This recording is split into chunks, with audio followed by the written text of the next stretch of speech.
My name's Kevin Bahati Kioko, and well known as Bahati. Mtani wananijua kama Bahati, mtoto wa mama. Wengine wananijua kama mtoto wa Diana. But kutoka leo mimi naitwa mtoto wa Mathare. Bahati, mtoto wa Mathare, and I'm happy, you know, to officially be welcomed by my good friend and brother, Mheshimiwa Kega at the Jubilee House.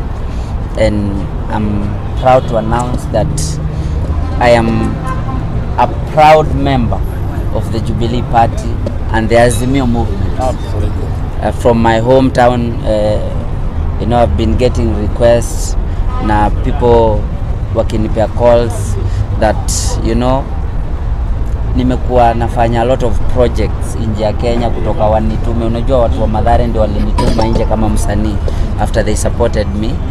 And for real, I have also heard their cry that for a long time, Mheshimiwa, for the last 3 decades, we have not had a leader who is born and raised in Mathare. And I want to officially say and officially accept, you know, that calling and that honor, you know, that I will, and say that I will vie as the member of Parliament, Mathare constituency, with the Jubilee ticket. Hapo mmenikaribisha kabisa na kwa moyo mkunjufu. It's time.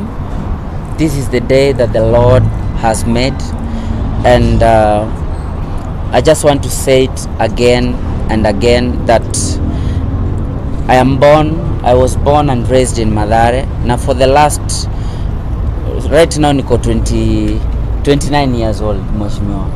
And for the last 3 decades, since I knew Bahati, you know, our biggest challenge as people from Mathare is that we have never received a leader born and raised in Mathare.